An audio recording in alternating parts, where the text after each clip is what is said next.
कभी सोचा है ये चीज कि जब हम सिविल इंजीनियरिंग करते हैं तो हमको कोड दिया जाता है कि 456 2000 800 समथिंग आगे, तो ये कोड डिसाइड कौन करता है?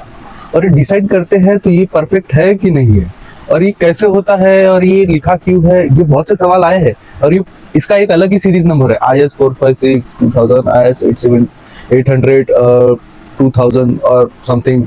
ये मतलब अलग ही कोड है। तो ये कोड कैसे डिसाइड होता है, कभी सोचा है? नहीं सोचा है? चलो बताता हूँ। ये है इंडियन स्टैंडर्ड कोड जो होता है, वो ब्यूरो ऑफ इंडियन स्टैंडर्ड मतलब BIS इसको बनाती है। उसके बाद हर रूल कोड को एक अलग नियम दिया जाता है, ठीक है।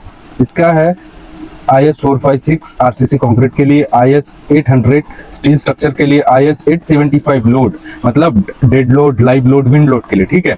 IS 1893 मतलब जहाँ पे अर्थक्वेक ज्यादा आता है वहां पे ये होता है, ठीक है, ये यूज होता है, ठीक है। ये नंबर मतलब हर प्रैक्टिकल विषय का ऑफिशियल रूल बुक है।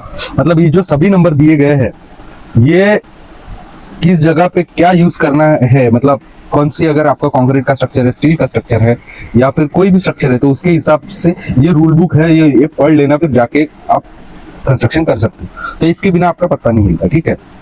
ये नंबर डिसाइड कैसे होता है? कभी ये सवाल आया कि ये नंबर डिसाइड कैसे होता है? ये रैंडम नहीं होता, मतलब कोई भी उठ के चालू नहीं हो जाता कि भैया डाल दे कोई भी नंबर। BIS अलग अलग कैटेगरीज में कोड बनाती है, मतलब जो मैंने बताया वो अलग अलग कैटेगरीज के कोड है। इसके बाद कंक्रीट के लिए जो रहता है वो 400 की सीरीज से चालू होता है, स्टील के लिए 800 की सीरीज से चालू होता है, लोड के लिए 876 की सीरीज से चालू होता है। और जहाँ पे लैंडस्लाइडिंग, अर्थक्वेक, जो भी लैंडस्लाइडिंग वाले एरिया में 1893 के हिसाब से हर टॉपिक का एक ग्रुप होता है, मतलब हर एक इसका एक अलग ग्रुप होता है, उसी ग्रुप में नया कोड आता है। मतलब अगर 400 की सीरीज में अगर कोई अपडेट आया है तो वो कोड उसको अपडेट कर देंगे या फिर वो अपने साइट पे डाल देंगे, ठीक है। उस नेक्स्ट नंबर दिया जाता है, मतलब उसको एक अलग नंबर देके उसको अपडेट किया जाता है, ठीक है। ये रूल नंबर डिसाइड कौन करता है? ये भी आता होगा सवाल कि ये रूल नंबर डिसाइड कौन करता है? ये कोई रैंडम नंबर नहीं आता है, ये पूरा साइंस प्लस रिसर्च है, ठीक है। कैसे डिसाइड करते हैं? देखो, लेबोरेटरी में टेस्टिंग होता है, मतलब कंक्रीट ट्यूब टेस्ट या इंजीनियरिंग, ये जो भी पॉली किया है इंजीनियरिंग वालों को पता है, ये कंक्रीट ट्यूब टेस्ट करते हैं। छोटे छोटे मोल्ड में उस कंक्रीट भरा जाता है और 28 दिनों के लिए उसको टेस्ट किया जाता है। उसके बाद उसको 28 दिन बाद क्रश करके उसकी वैल्यू निकाली जाती है कि इतना इतना आता है। स्टील के लिए भी है, स्टील स्ट्रेंथ टेस्ट होता है, फिर सॉइल के लिए भी टेस्ट होता है, ठीक है। हजारों टेस्ट करके एवरेज प्लस सेफ वैल्यू निकालते हैं। हजारों टेस्ट हो जाते हैं, उसके बाद एक एवरेज निकाले जाते हैं। फील्ड एक्सपीरियंस मतलब साइट पे जो हुआ है उसको पहले बने हुए बिल्डिंग का डाटा, मतलब अगर कोई बिल्डिंग बनी हो तो उसका डाटा कलेक्ट करते हैं, उसमें क्या हुआ, कैसे हुआ, फेलियर कैसे आया, फेलियर कोलैप्स का एनालिसिस किया जाता है, मतलब कितने बार फेल हुआ, क्रैक्स कितनी आई, उसका अलाइनमेंट तो नहीं हिल रहा, या फिर उसमें वॉइड्स तो नहीं आ रही, या फिर उसमें हनीकॉम्बिंग तो नहीं आ रही, ये सब चेक करके देते। जैसे कोई बिल्डिंग गिरती है तो उसका कोड अपडेट होता है, मतलब बिल्डिंग अगर गिर गई, अगर मान लो 10 साल के अंदर, 5 साल के अंदर अगर वो बिल्डिंग गिर गई तो उसका एक कोड अपडेट होता है, ठीक है। और थर्ड है सेफ्टी फैक्टर। सेफ्टी फैक्टर बहुत इंपॉर्टेंट है। रियल स्ट्रेंथ का 100% यूज नहीं होता, मतलब जो भी कोड दिया है उसमें एक लिमिट से ज्यादा ही रहता है। अपन ने वो चीज पढ़े है कि इतना ये होता है उसका, कि मतलब अल्टीमेट स्ट्रेंथ, मतलब लास्ट वाली, तो अपन अल्टीमेट स्ट्रेंथ के हिसाब से डिसाइड ही नहीं करते कभी। अपन करते मतलब इनिशियल पॉइंट, अगर इनिशियल पॉइंट टू ना लोड, मतलब एकदम से अगर एक्सट्रीम सिचुएशन भी आ गई तो वो अपन झेल सकते, मतलब समझो कुछ भी डिजाइन किया तो एकदम से एक्सट्रीम सिचुएशन आ गई तो वो अपन झेल सकते। एग्जाम्पल के तौर पे ये बोल सकता हूँ मैं कि अपन ने घर बनाए 4 लोग के हिसाब से, लेकिन एकदम से शादी आ गई तो उसमें भीड़ लग गई, तो उसके हिसाब से तो वो लोड बढ़ गया, तो एक आधी बार अगर लोड बढ़ गया तो वो भी उसके हिसाब से वो झेल सके, इस हिसाब से डिजाइन किया जाता है, ठीक है। एग्जांपल के तौर पे कंक्रीट की स्ट्रेंथ क्या रहती है?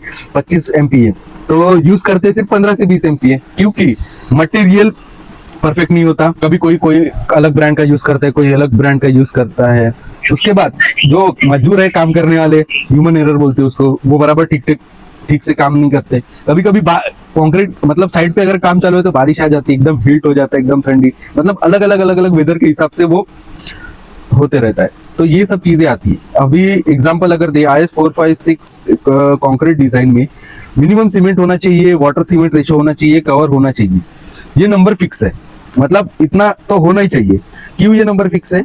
ये नंबर फिक्स है मतलब देखो, अगर ये नंबर अगर फिक्स नहीं रहे तो कम सीमेंट मतलब जो है कंक्रीट की स्ट्रेंथ कम हो जाएगी, ज्यादा वाटर मतलब क्रैक आ जाएगी, ठीक है, और कम कवर दिया तो स्टील रस्टिंग हो जाएगी।